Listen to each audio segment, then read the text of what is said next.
Also, what's do you think is the difference between dating in Thailand compared to dating in America?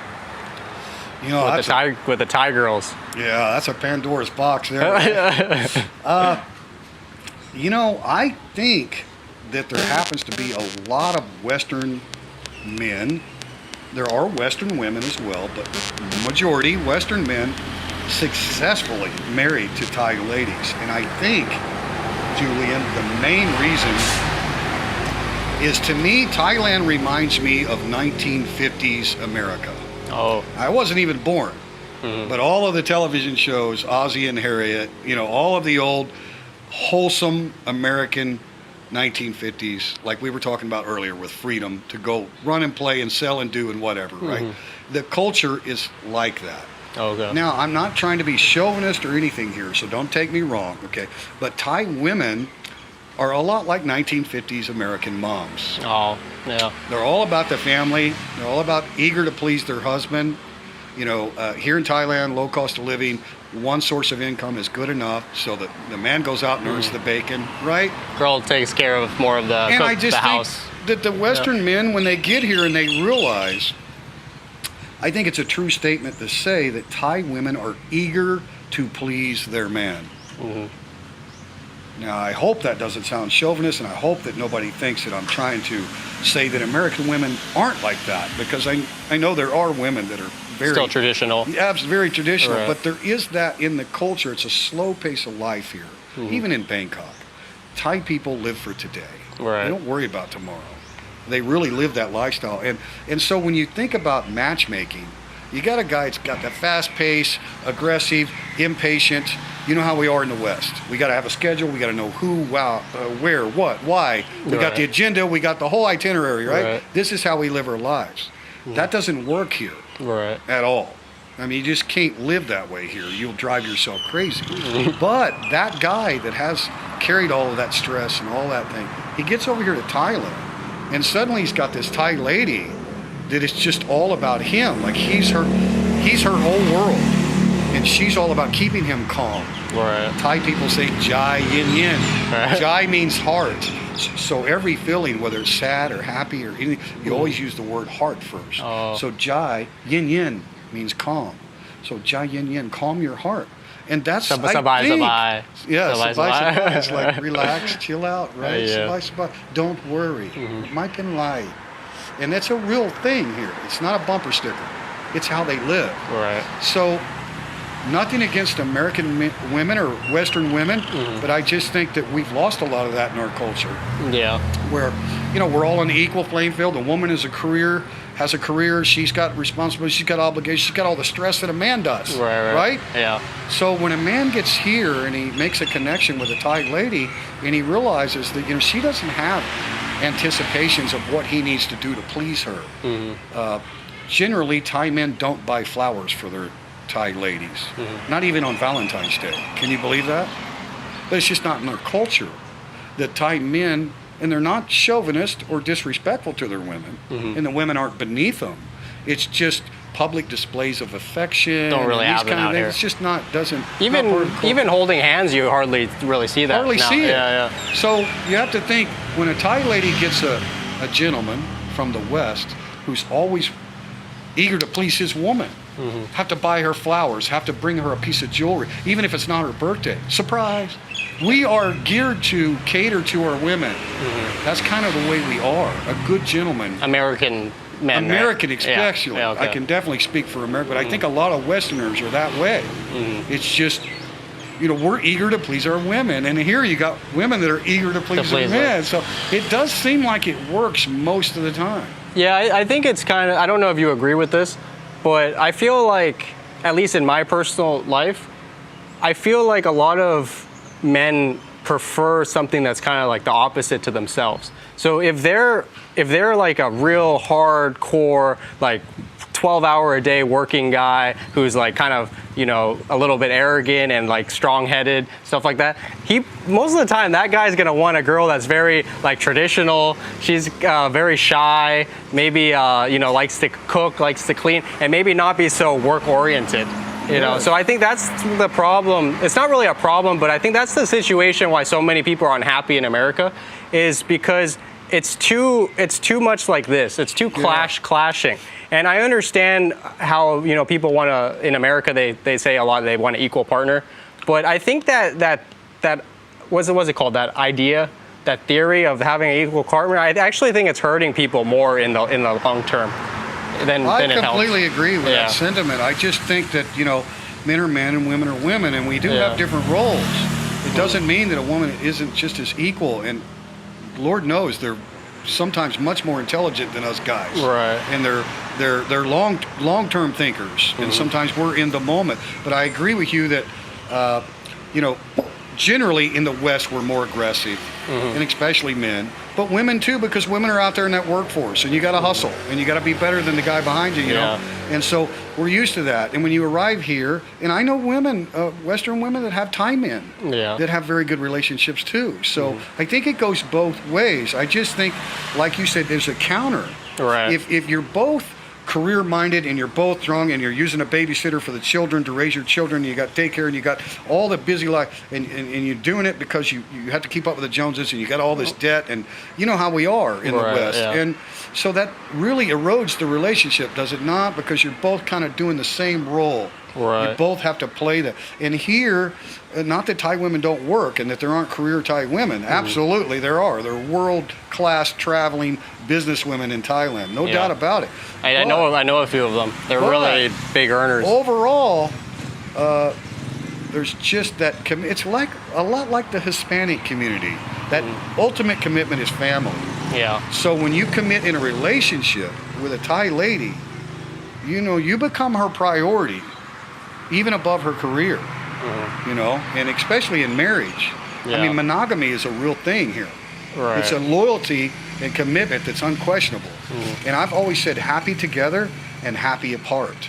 That's the best relationship wherever you are in the world. Because if you're stuck together, like you say, you're on that same track, you have the same responsibilities, you're going to clash. It's too hard. But if you can take the time away from each other and you're just as happy, you know, oh, I'm going to Chicago for the weekend. See you, spontaneous. Okay, have a nice trip, baby. Yeah, see you when you get back. Yeah. Who are you going to see? What are you going to do? All that. Right. You know, it doesn't work. You have to be happy apart. You have to really enjoy that time away from each other. And I think I can speak in my 5 years of marriage here that Yin and I, we're attached at the hip. We do everything together. We love the outdoors. We love the simple things. We love going to temples. We love taking the dogs for a walk. You know, simple stuff. But we have our unique things that we like to do. And she likes to go with her Thai lady friends. I like to go with my Western friends and have guys' nights out. There's no questions. I'm not questioning her. She's not questioning me. So it's very, very different.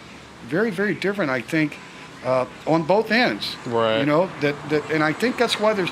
Now, often you hear the horror stories about single guys that came over here and made a relationship in a bar with a bar girl, and how they stole all their money and bought them a house, car, a boat. Buffalo was sick on the farm and needed to send money after they got back home. You know, all that. We've all heard that. Well, that's, you know, you're in the business world. When you go to the entertainment zones, that's a fantasy land. That's not Thailand. Right. Okay, that's a fantasy land. But they got that in every country. They have that little section in every country. I always say, guys back home, I'm like, look, guys, I mean, hold up your hand if you've ever used an escort service or got a hookup at the bar. Have you? And everybody said, yeah, I've done that.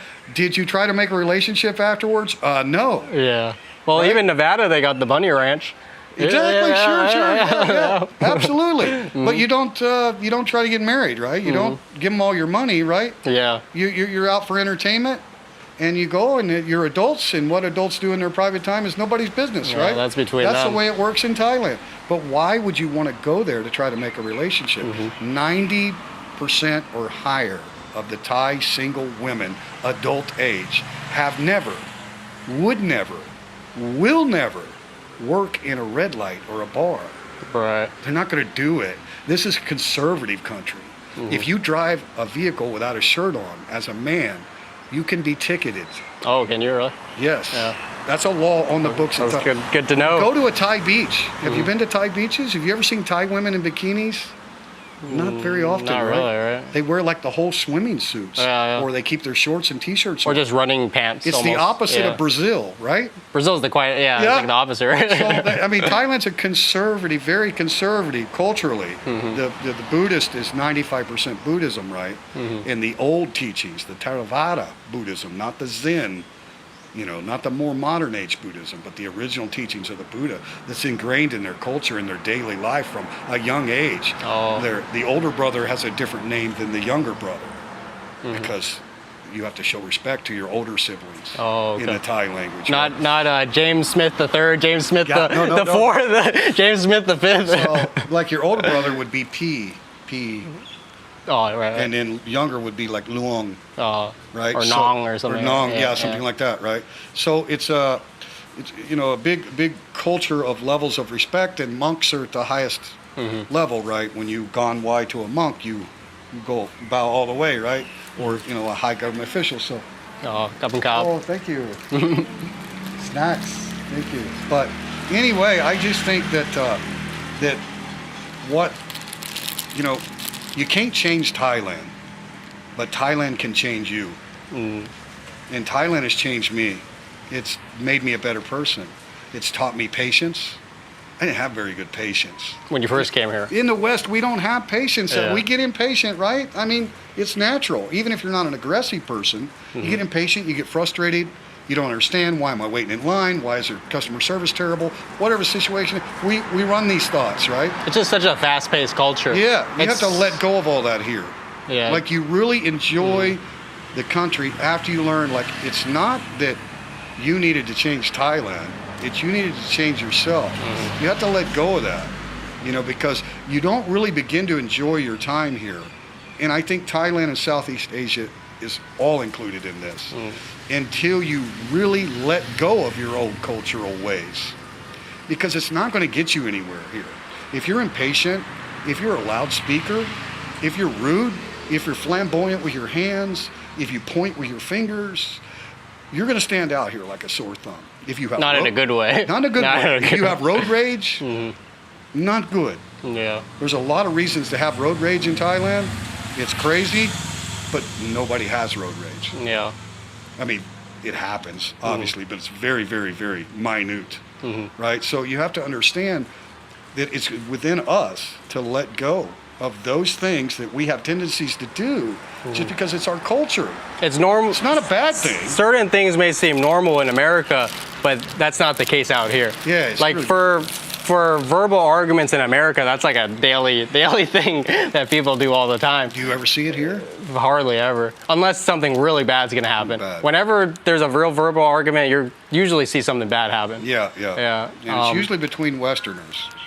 Or between a wife and her husband or something like that. Yeah, you do have that. Like, yeah. But generally, Thai people are non-confrontational. For the most part. Yeah. But in a relationship, you're right, absolutely. I see that Family sometimes, fights, yeah. domestic disturbance, that stuff we all know goes on. But like as far as interactions in the public, you go to a market, whether you're in Bangkok, a big, huge, famous market, you're not likely to see any confrontation between people. Yeah. It's just because they're non-confrontational.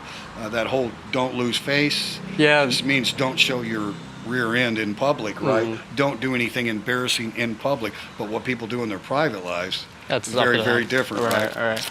Yeah, that's something important too for our viewers today too. Is even if you get in an argument with someone out here, try not to offend them or say something bad to them, because face is very important out here. And some people take that very seriously. And that person who might look like a nerd and wearing, sitting in the corner, you never know who that person is. That's right. Yeah. So just be careful who you get in arguments with, and try to avoid it at all costs. Yeah, especially when dealing with the native people. I think it's smart. There's a difference between a tourist and a traveler, right? Yeah. Everybody knows that a tourist, we just kind of call them newbies, right? They run around, they've never been there before, they don't know anything about the country, they're just on vacation. There's nothing wrong with it, right? They don't need to know anything. They're out to have fun. It's a personal vacation that they've saved up for. That's a tourist. A traveler is somebody that's kind of done some research, they've been a few places in the world, so they realize that every country you visit, no matter where you are in the world, have respect for the natives. If you go to India, have respect for Indian people. If you go to Rome, do as the Romans do. Right. You go to Thailand, do as the Thais do. Yeah. Okay? Because it goes a long ways. In Thais, it's all about respect. Yeah. If you show respect to the native people here, it comes back to you tenfold. And that's how I advanced as an English teacher. That's how I ended up getting one of probably the most cush jobs you could get working for the Royal Thai Military Academy, is because from day one, I came at it with respect. Right. And, you know, I'm the youngest of 9 kids, so, you know, I learned from all my older brothers and sisters' mistakes. And so I like to think I have a little bit of wisdom. Oh, you're the youngest of 9 kids? The youngest of 9. Wow, that's a lot. So- I'm an only child, so I don't know I how. don't know what that'd be like. I don't know how it is growing up with 9. I feel like it'd be fun though, right? So you were always the center of attention, huh? Yeah, pretty much. Yeah.